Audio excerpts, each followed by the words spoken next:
여러분 안녕하십니까? 4월 15일 수요일 VOA 한국어 방송 시작합니다. 저는 도성문입니다. 먼저 이 시간 주요 소식입니다. 미국 주재 이스라엘 대사와 레바논 대사가 이 시각 미국 국무부에서 만나고 있습니다. 이번 만남은 1993년 이후 양국 간에 이루어지는 첫 직접 외교 회담입니다. 제이디 벤스 미국 부통령은 파키스탄에서 열린 미국과 이란의 고위급 회담에서 일부 진전이 있었다고 말했습니다. We've made clear where we absolutely need to see the nuclear material come out of the country of Iran. 하지만 핵 관련 핵심 요구에는 미치지 못했다고 평가했습니다. 전 세계 수억 명이 사용하는 소프트웨어에 악성 코드를 심은 북한 연계 해킹 조직의 지난달 대규모 공급망 공격이 세계 최대 인공지능 기업 오픈 AI에까지 영향을 미친 것으로 확인됐습니다. 여러분께서는 지금 VOA 한국어 방송을 함께하고 계십니다. 이스라엘과 레바논 간 긴장이 이어지는 가운데 미국의 중재 속에 양측의 고위급 접촉이 이 시각 미국 국무부에서 이루어지고 있습니다. 휴전 여부와 헤즈볼라 문제를 둘러싼 입장차가 뚜렷한 상황에서 외교적 해법이 마련될 수 있을지 주목됩니다. 첫 소식 장양희 기자가 보도합니다. 주미 이스라엘 대사와 레바논 대사가 14일 국무부에서 만났습니다. 이번 만남은 1993년 이후 양국 간에 이루어지는 첫 직접 외교 회담입니다. 마르코 루비오 미 국무장관이 예히엘 마이클 라이터 주미 이스라엘 대사와 하마데 무아와드 주미 레바논 대사와 함께 참석할 것으로 예상되는 가운데 국무부는 이번 회담이 공개적이고 직접적이며 고위급 형식이 될 것이라고 밝혔습니다. 이번 회담에서 양측은 서로 다른 안건을 들고 나옵니다. 레바논은 이번 만남이 이스라엘과 해외 테러 조직 헤즈볼라 간의 한 달간 이어질 충돌을 멈추기 위한 휴전 확보의 예비 단계라고 밝혔습니다. 반면 이스라엘은 휴전 논의는 없을 것이라고 선을 그으며 대신 헤즈볼라의 무장 해제를 강력히 주장하고 있습니다. 쇼시 베드로시안 이스라엘 총리 대변인은 이스라엘과 우리 민간인을 향해 무차별 공격을 이어가고 있는 헤즈볼라와의 휴전은 논의하지 않을 것이라고 못 박았습니다. 앞서 라이터 주미 이스라엘 대사는 12일 미 언론 매체인 CBS 방송과 인터뷰에서 헤즈볼라가 배제되고 이스라엘과 레바논이 직접 협상한다면 2, 3개월 안에 완전한 평화 협정을 체결할 수 있을 것이라고 말했습니다. VOA 뉴스 장량입니다. 미국 백악관은 지난 11일과 12일 파키스탄에서 열린 전례 없는 고위급 협상에서 돌파구가 마련되지 않은 가운데 향후 미국과 이란의 회담이 논의 중이라고 밝혔습니다. 백악관 고위 관계자는 14일 VOA에 향후 회담은 논의 중이지만 현재로서는 일정이 잡히지 않았다고 말했습니다. 앞서 제이디 벤스 미국 부통령은 13일 폭스뉴스와의 인터뷰에서 주말 협상과 관련해 일부 진전이 있었다고 평가하면서도 이란 측이 핵무기 개발 활동 포기를 위한 미국의 요구를 수용하는 데 충분히 나아가지는 않았다고 밝혔습니다. 벤스 부통령은 인터뷰에서 이란 측이 일부 진전을 보였다고 생각한다. 그들은 우리가 원하는 방향으로 움직였고 그 때문에 몇 가지 긍정적인 신호가 있었다고 말할 수 있다. 하지만 그들은 충분히 움직이지 않았다고 말했습니다. 도널드 트럼프 미국 대통령은 21시간에 걸친 협상 종료 후 소셜미디어 트루스 소셜을 통해 이란을 비판했습니다. 트럼프 대통령은 이란이 핵 야욕 포기를 거부했으며 지난주 미국과 이스라엘이 이란 정권에 대한 군사작전을 중단하는 대가로 약속했던 호르무즈 해협 봉쇄 해제 공약을 어겼다고 지적했습니다. 이에 대한 징별적 조치로 트럼프 대통령은 13일 모든 이란 항구에 대한 미국의 봉쇄를 단행했습니다. 이후 기자들에게 이번 조치가 이란 정권의 주 수입원인 석유 수출을 차단하게 될 것이라고 설명했습니다.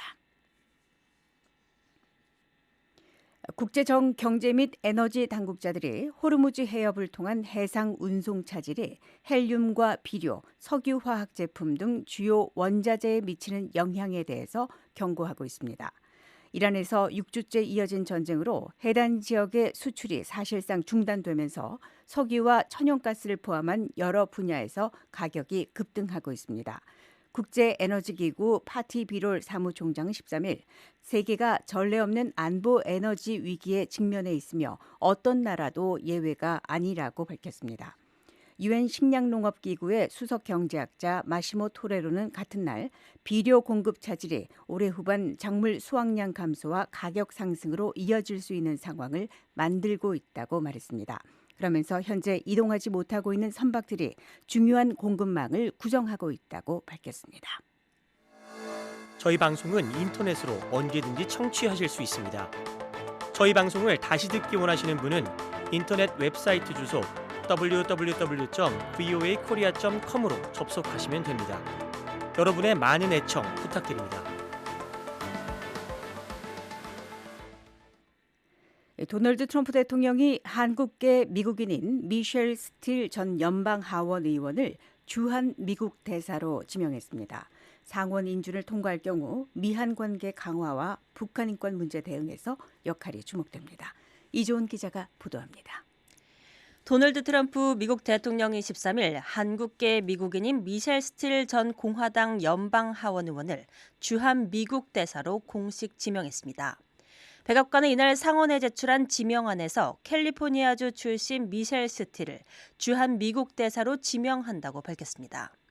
이번 지명은 트럼프 대통령 2기 행정부 출범 이후 1년 넘게 공석이었던 주한미군 대사직을 채우는 것으로 최종 임명은 상원 인준을 거쳐 확정됩니다. 한국의 박일 외교부 대변인은 14일 정례 브리핑에서 스틸 주한 대사 내정자가 향후 정식 임명될 경우 한미 관계 강화와 양국 국민 간 우정 증진에 기여할 것으로 기대한다고 밝혔습니다.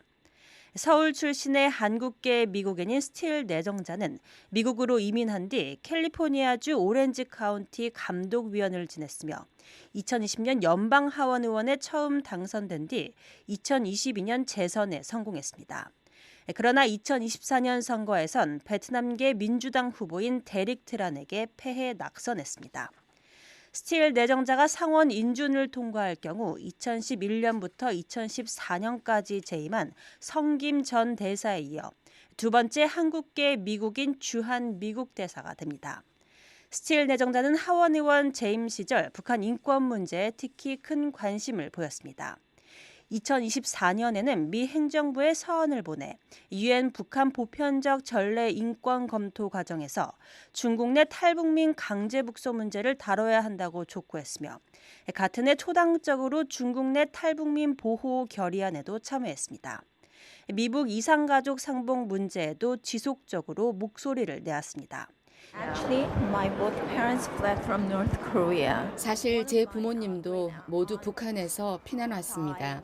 큰 이모 중 한 명은 큰아들을 만나지 못한 채 세상을 떠나셨습니다. I'm in her first son. 2014년 VOA 인터뷰에선 이산가족 상봉의 시급성을 강조했습니다.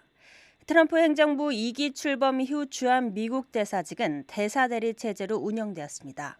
대사 대리로 임명됐던 국무부 고위관리 케빈 킴이 지난 1월 미국으로 복귀한 뒤 공관 차석이던 제임스 헬러가 대사 대리 직함을 이어받아 현재까지 업무를 수행하고 있습니다. VOA 뉴스 이존입니다. 전 세계 수억 명이 사용하는 소프트웨어에 악성 코드를 심은 북한 연계 해킹 조직의 지난달 대규모 공급망 공격이 세계 최대 인공지능 기업 오픈 AI까지 영향을 미친 것으로 확인됐습니다. 특히 공격자들이 오픈 AI의 앱 보안 인증서를 탈취했을 경우 수억 명의 사용자에게 가짜 챗GPT 앱을 공식 소프트웨어로 위장해 유포할 수 있었던 것으로 드러났습니다. 오픈 AI는 13일 성명을 통해 자사가 지난달 31일 발생한 엑시오스 공급망 공격에 영향을 받은 조직 중에 하나임을 확인했습니다.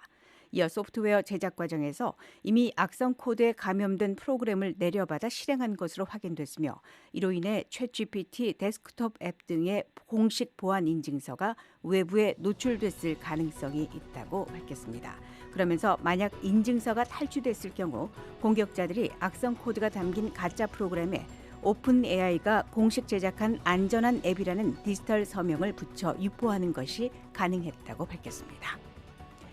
4월 15일 수요일 VOA 한국어 방송을 모두 마치겠습니다. 미국의 수도 워싱턴에서 보내드린 VOA 한국어 방송. 저는 도성민이었습니다. 함께해 주신 여러분 고맙습니다.